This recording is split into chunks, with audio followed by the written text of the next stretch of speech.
A topic that's come up a lot lately is, what is the best workout split?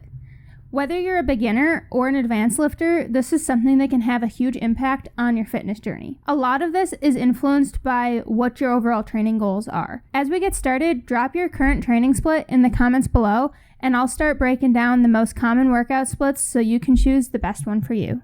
First up, we have the full body split. Often this one is thought of as solely for beginners or those short on time. But what a lot of people don't realize is some very high-level athletes, collegiate teams, and tactical populations actually see very great benefits from this type of training. This type of training is easily programmed for 2, 3, or 4 days a week. One of its strengths is that it ensures the common minimal training dose of hitting each muscle group twice a week. It also accommodates busy schedules very well, as in the event you miss a day, you're not missing an entire muscle group. Additionally, it splits up the volume throughout the week, so you're able to recover faster and hit the muscle with stimulus more times throughout the week. A typical full body workout after the warm-up would start with a heavy compound movement, say bench, deadlift, squat, or clean. It would then move into a series of more moderate supersets. Exercises like RDLs, rows, pull-ups, and dumbbell bench might be included here. When time allows, these sessions often finish out with your isolation exercises such as your biceps or tricep work. Next, we have the upper-lower split.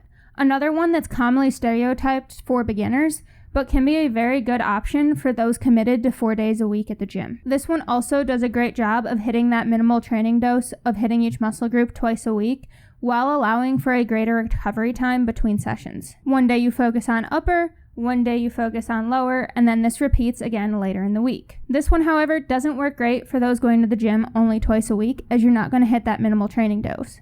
It does, however, work in kind of a hybrid plan with 1 upper day, 1 lower day, and 1 whole body day for those that want to train 3 days a week. On upper body days, you might hit a bench press variation, a shoulder press, a pull-up, and a row, and finish out your session with your biceps and triceps work. On lower body days, your squats, your deadlifts, your lunges would make up the bulk of your session, and then your calf raises or single joint leg extension leg curls would finish out your sessions. Now onto the push-pull leg split. This is the most common amongst influencers and very popular amongst the bodybuilding community. To reach that minimal recommended training dose, it does require a 6-day commitment to going to the gym. This type of plan is split into upper body pushes, upper body pulls, and leg day.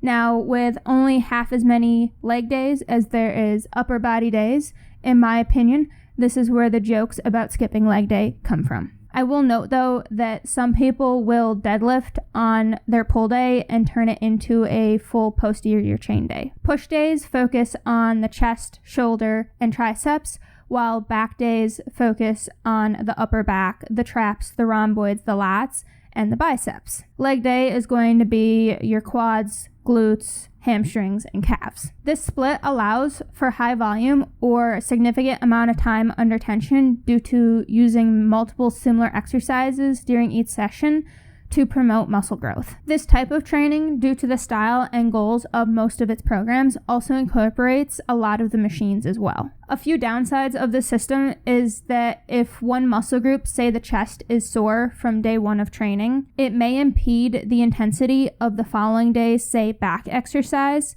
due to its eccentric involvement. In a 6-day regimen, recovery can be kind of tough to manage. In the event of regularly missing back day or having less intense back days, there is the possibility for imbalances in the size and strength of the muscles surrounding the shoulder girdle, which can cause shoulder pain down the line, especially if paired with poor posture. For those that love to chase the pump, we've got the bro split.